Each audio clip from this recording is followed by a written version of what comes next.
नमस्कार विद्यार्थी मित्रांनो, मी अर्चना पाटील आपले आजच्या या व्हिडिओमध्ये स्वागत करते। मित्रांनो, याच्या अगोदर आपण अव्यय म्हणजे काय, त्याची परिभाषा आणि त्यांच्या प्रकारांचा अभ्यास केलेला आहे। आज आपण अव्ययांच्या प्रकारांचा अभ्यास करणार आहोत। मित्रांनो, ज्या शब्दांचा वाक्यात उपयोग करताना त्याच्या मूळ रूपात लिंग, वचन, विभक्ती, पुरुष यानुसार कोणताही बदल घडून येत नाही अशा शब्दांना अव्यय असे म्हणतात। अव्ययांनाच अविकारी शब्द असे म्हणतात। अविकारी शब्द म्हणजे न बदलणारे शब्द, यांच्या मूळ रूपात कोणताच बदल घडून येत नाही। मित्रांनो, अव्ययाचे प्रामुख्याने 4 प्रकार पडतात। पहिला प्रकार क्रिया विशेषण अव्यय, दुसरा प्रकार शब्दयोगी अव्यय, तिसरा प्रकार उभयान्वी अव्यय, चौथा प्रकार केवल प्रयोगी अव्यय। हे अव्ययांचे 4 प्रकार आहेत। आपण अव्ययांचा पहिला प्रकार म्हणजेच क्रिया विशेषण अव्यय याची सविस्तर माहिती घेऊया। मित्रांनो, येथे आपल्या समोर काही चित्र दिसत आहेत। जर आपण या चित्रांचे निरीक्षण केले तर या दोन्ही चित्रांमध्ये आपल्याला कसलीशी क्रिया घडताना दिसून येत आहे। पहिल्या चित्रात वाचण्याची क्रिया होत आहे, दुसऱ्या चित्रात धावण्याची क्रिया होत आहे। आपण या चित्रांवर आधारित वाक्य तयार करूया।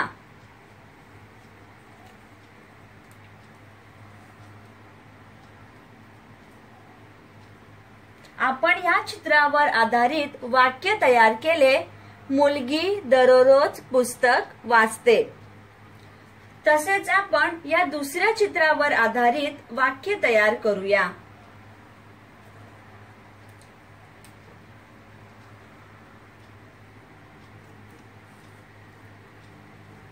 मुले मैदानावर जलद धावतात। मित्रांनो, जर आपण पहिले उदाहरण वाचले म्हणजेच मुलगी दररोज पुस्तक वाचते, या उदाहरणामध्ये वाचते हे क्रियापद आहे। दररोज हा शब्द आपल्याला वाचते या क्रियापदाबद्दल विशेष माहिती सांगत आहे। येथे जे पुस्तक वाचण्याची क्रिया होत आहे ती किती प्रमाणात होत आहे हे आपल्याला दररोज ह्या शब्दामुळे कळते। म्हणजेच काय मित्रांनो, दररोज हा शब्द आपल्याला वाचते या क्रियापदाविषयी अधिक माहिती सांगतो, विशेष माहिती सांगतो। म्हणजेच क्रियापदाबद्दल विशेष माहिती सांगणाऱ्या शब्दांनाच क्रिया विशेषण अव्यय असे म्हणतात। आता आपण दुसऱ्या चित्रातील उदाहरण पाहूया। आपले उदाहरण तयार होते, मुले मैदानावर जलद धावतात। मित्रांनो, या वाक्यात धावतात हे क्रियापद आहे। जलद हा शब्द आपल्याला धावतात या क्रियापदाबद्दल विशेष माहिती सांगत आहे। जलद या शब्दामुळे क्रिया कशी घडते हे आपल्याला कळते। म्हणजेच काय मित्रांनो, जलद हा शब्द आपल्याला क्रियापदाबद्दल विशेष माहिती सांगतो।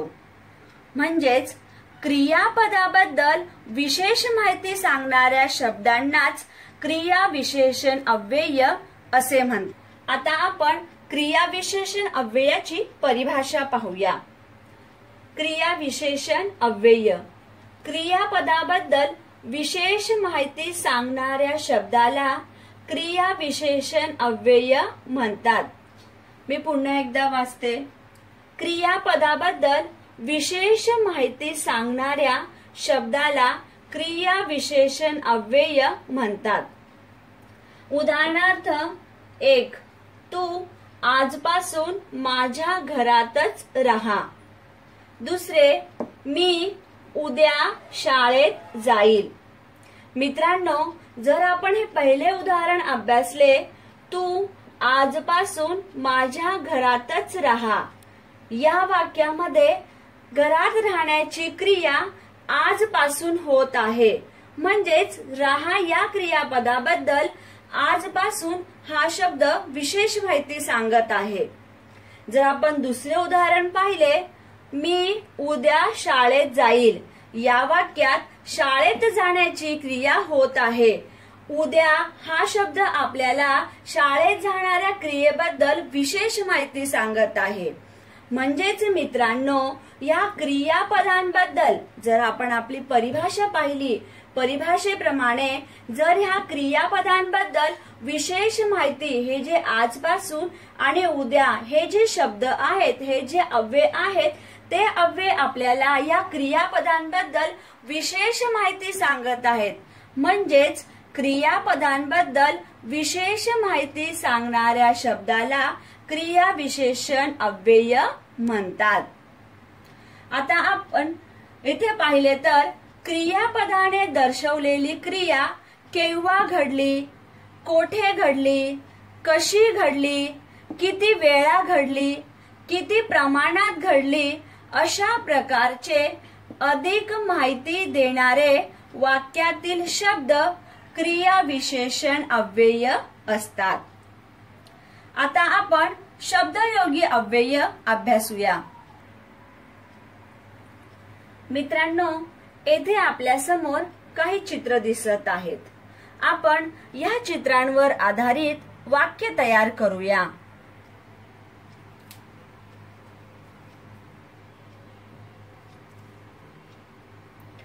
आपण या चित्रावर वाक्य तयार केले, मुली झाडाखाली खेळत आहेत। आपल्याला या चित्रामध्ये दिसतही आहे की मुली झाडाखाली खेळत आहेत। तसेच आपण दुसऱ्या चित्रावर आधारित वाक्य तयार करूया।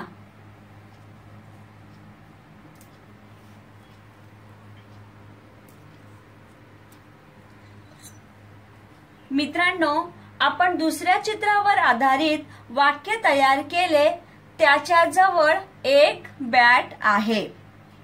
जर आपण पहिल्या वाक्याचा अभ्यास केला तर पहिल्या वाक्यामध्ये आपल्याला मुली हे नाम दिसत आहे, त्याचबरोबर झाड हेही नाम आहे।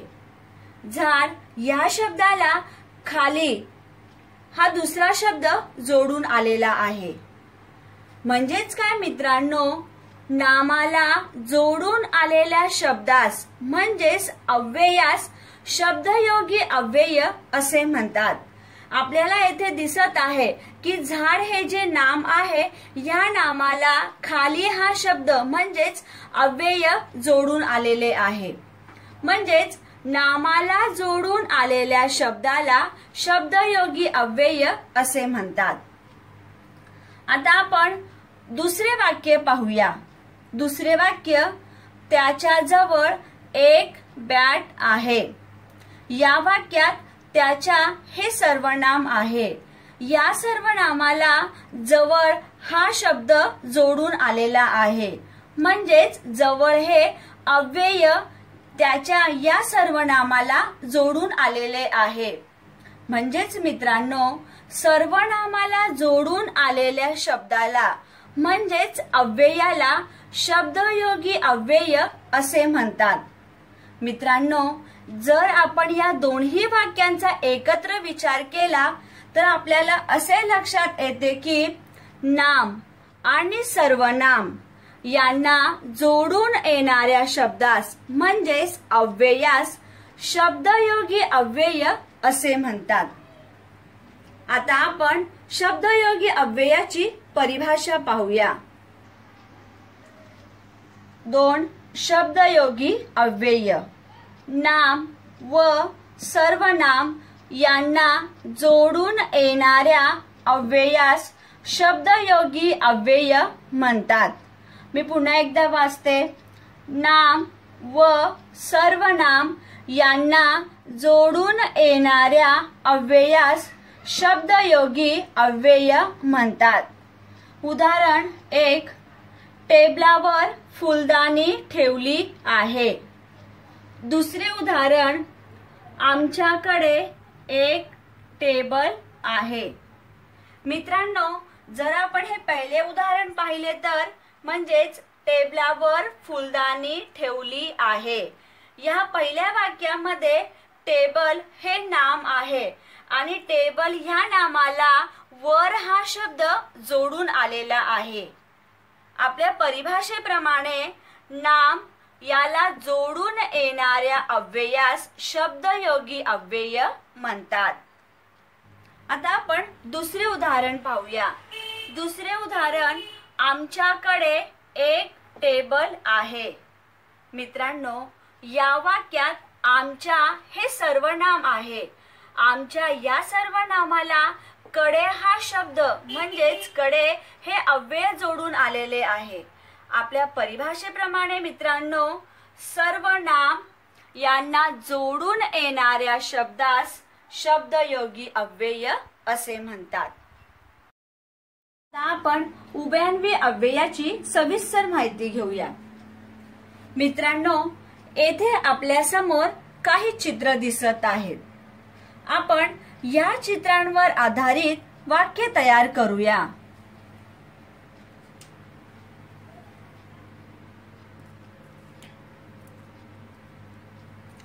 रमेश व कविता संगणक पाहत आहेत.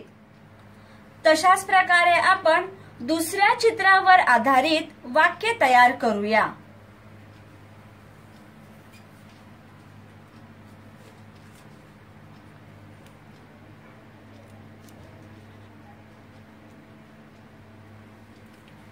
मुले चित्र काढत आहेत आणि रंग भरत आहेत. मित्रांनो, जर आपण पहिले वाक्य पाहिले तर म्हणजेच रमेश व कविता संगणक पाहत आहेत, या वाक्यामध्ये रमेश, कविता या दोन शब्दांना व या शब्दाने व या अव्ययाने जोडले आहे. म्हणजेच काय मित्रांनो, दोन शब्दांना जोडणाऱ्या अव्ययास उभयान्वी अव्यय असे म्हणतात.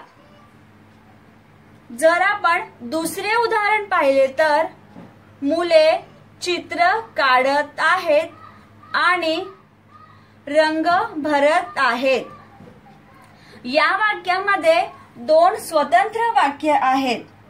मुले चित्र काढत आहेत, रंग भरत आहेत, या दोन वाक्यांना आणि या शब्दाने म्हणजेच आणि या अव्ययाने जोडले आहे. म्हणजेच दोन वाक्यांना जोडणाऱ्या शब्दास अव्ययास उभयान्वी अव्यय असे म्हणतात. मित्रांनो, जर आपण या दोन्ही उदाहरणांचा एकत्र विचार केला तर दोन शब्दांना किंवा दोन वाक्यांना जोडणाऱ्या अव्ययास म्हणजेच शब्दास उभयान्वी अव्यय असे म्हणतात. आता आपण उभयान्वी अव्ययाची परिभाषा पाहूया. उभयान्वी अव्यय. मित्रांनो, उभय म्हणजे दोन आणि अन्वय म्हणजेच जोडणे. दोन शब्द किंवा दोन वाक्यांना जोडण्याचे काम करणाऱ्या अव्ययास उभयान्वी अव्यय असे म्हणतात. मी पुन्हा एकदा वाचते. दोन शब्द किंवा दोन वाक्यांना जोडण्याचे काम करणाऱ्या अव्ययास उभयान्वी अव्यय असे म्हणतात. उदाहरणार्थ, बाबा रिक्षा किंवा बसने प्रवास करतात. दुसरे उदाहरण, अजय आणि विजय चांगले मित्र आहेत. मित्रांनो, जर आपण पहिले उदाहरण पाहिले तर या पहिल्या उदाहरणात रिक्षा, बस या दोन शब्दांना किंवा या शब्दाने अव्ययाने जोडले आहे. म्हणजेच दोन शब्दांना जोडणाऱ्या, आपल्या परिभाषेप्रमाणे दोन शब्दांना जोडणाऱ्या अव्ययास उभयान्वी अव्यय असे म्हणतात. तसे दुसरे उदाहरण, अजय आणि विजय चांगले मित्र आहेत. या दुसऱ्या उदाहरणामध्येही अजय विजय या दोन शब्दांना आणि या अव्ययाने जोडले आहे. म्हणजेच दोन शब्दांना किंवा दोन वाक्यांना जोडण्याचे काम करणाऱ्या अव्ययास उभयान्वयी अव्यय असे म्हणतात. आपण केवळ प्रयोगी अव्ययाची सविस्तर माहिती घेऊया. मित्रांनो, येथे आपल्या समोर काही चित्र दिसत आहेत. आपण या चित्रांवर आधारित वाक्य तयार करूया.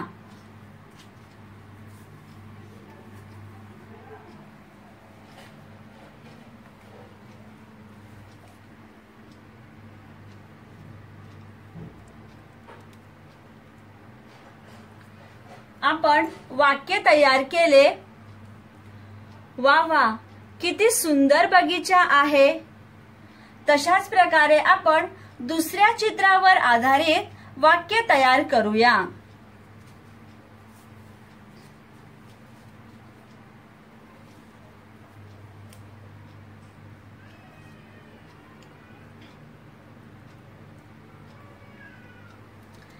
आपण वाक्य तयार केले.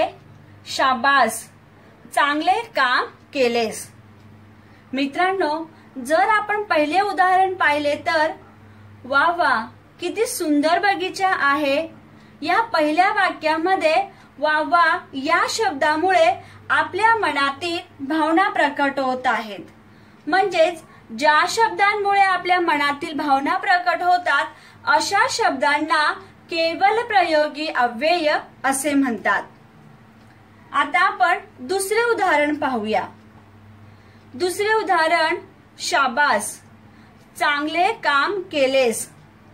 चित्रामध्ये आपल्याला शाबासकी देतानाही दिसत आहेत.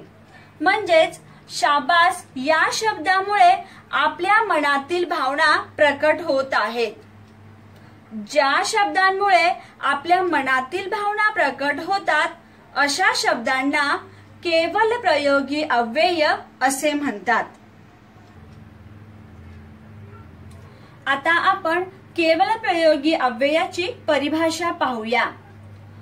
वेगवेगळ्या भावना प्रकट करण्यासाठी जी अव्यय वापरली जातात त्यांना केवल प्रयोगी अव्यय असे म्हणतात. मी पुन्हा एकदा वाचते.